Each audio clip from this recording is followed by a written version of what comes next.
সালাউদ্দিন আহমেদ, যার বাংলাদেশের আন্দোলন সংগ্রামে ন্যূনতম কোনো অবদান নেই, যিনি শিলংয়ে বসে ভিডিও কলের মধ্য দিয়ে বাংলাদেশে আন্দোলন দেখেছিলেন, তিনি এখন আমাদের বাংলাদেশ কিভাবে তৈরি হবে এই সবক সালাউদ্দিন আহমেদের কাছ থেকে আমরা নিতে রাজি নই। মহান মুক্তিযুদ্ধ, ভাষা আন্দোলন, স্বৈরাচার বিরোধী আন্দোলন, হাসিনা বিরোধী আন্দোলন এবং এই হাসিনার 17 বছরে গুম, খুন, হত্যা, নির্যাতন, নিপীড়ন আমরা শুধু জীবন দিয়েছি, আমরা তারপরে স্তব্ধ হয়ে যাই না, আমরা আবারও জীবন দেব। কিন্তু শুধুমাত্র একটা জিনিস আমরা দেব না, আমরা জুলাই দেব না। এই জুলাই আমাদের মহা অর্জন। আওয়ামী লীগ ছিল, শেখ মুজিব ছিল, সারা জীবন গণতন্ত্রের জন্য আন্দোলন সংগ্রাম করে ক্ষমতা পাওয়ার পরে একদলীয় বাকশাল কায়েম করেছে। জিয়াউর রহমান ছিলেন, খালেদা জিয়া ছিলেন, শেখ হাসিনা ছিলেন। আমরা শুধু সরকারের পর সরকার পেয়েছি, পরিবর্তন হয়েছে কিন্তু কাঙ্ক্ষিত পরিবর্তন হয়নি।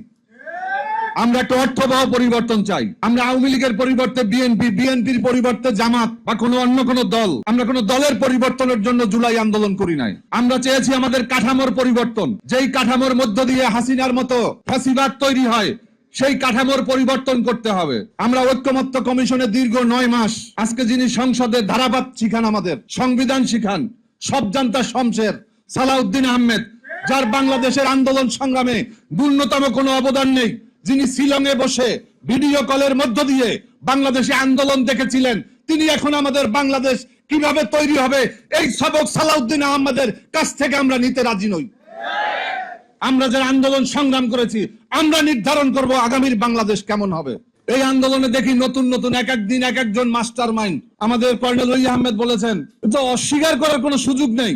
জামাত ইসলামীর সেক্রেটারি জেনারেল অধ্যাপক মিয়া গোলাম পরোয়ার বিবৃতি দিয়েছেন যে এই আন্দোলনের সাথে আমরা একমত, এই আন্দোলনের সাথে আমরা সংহতি প্রকাশ করছি। আর মির্জা ফখরুল ইসলাম আলমগীর তিনি বক্তব্যে বলেছিলেন যে আন্দোলনের সাথে আমাদের কোনো সংযোগ নাই। এটাই তো বাস্তবতা। ওনার কথাগুলো নিশ্চয়ই আপনারা শুনতে পারছেন, খুব গুরুত্বপূর্ণ আলোচনা করছেন। সালাউদ্দিন আহমেদের কি অবদান ছিল? মির্জা ফখরুল তো বলেছেন যে জুলাইয়ের আন্দোলনে ওনাদের কোনো একতা নাই বা ওনারা একসাথে ছিলেন না, ওখানে ওনাদের কোনো মতামত নেই, তো ওনারা আলাদা ছিলেন, এইভাবে ডাইরেক্ট ওই কথাগুলো থেকে প্রকাশ পায়। তো মূল কথা হলো আসলে এখন বিরোধী দল কী চাচ্ছে। বিরোধী দল তো এটা বলছে না যে সরকার চেঞ্জ করতে হবে বা সরকার বদলাতে হবে, সরকার এইটা করছে না ওইটা না, সরকারের এখানে বদলানোর কোনো কথা আসছে না। মূল কথা হচ্ছে যে যেগুলা দাবি দেওয়া হয়েছে ওই দাবিগুলো মানা। ওই দাবিগুলো তো আগে বলছিল তারা মানবো, কিন্তু এখন তো মানতেছে না ভাই। তো আরও একটা জিনিস উনি কথার অন্য একটা কথায় তুলে ধরেছিলেন যে গুপ্ত যারা গুপ্ত বলতেছে তারা কোথায় ছিল? তারা তো গুপ্ত ছিল ভাই, আর গুপ্ত বলতেছে অন্য দলকে, যারা এই বাংলাদেশের মধ্যে রাস্তার মধ্যে দাঁড়িয়ে জীবন দিয়েছে, রাস্তার মধ্যে নিজের শিশু বাচ্চাদেরকে দিয়েছে, রাস্তার মধ্যে যারা অনেক মায়েরা নিজের বুক খালি করছে, ওই এরা গুপ্ত নাকি যারা বিদেশে নিজের জীবনযাপন করছিল, সুন্দর একটা জীবন নিয়ে ঘোরাফেরা করছিল, তারা গুপ্ত? চিন্তা করেন এখন।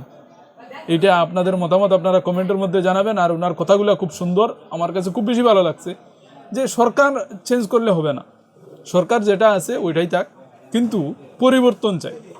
এই যে পরিবর্তন যতক্ষণ হবে না ততক্ষণ কিন্তু মানুষ শান্তি পাবে না। এই শান্তির জন্য ওনারা পরিবর্তন খুঁজতেছেন এবং পরিবর্তনের দাবি খুঁজতেছেন, তো পরিবর্তনের দাবি করতেছেন। তো পরিবর্তনটা করলেই তো হয়, এটা কেন করতেছে না?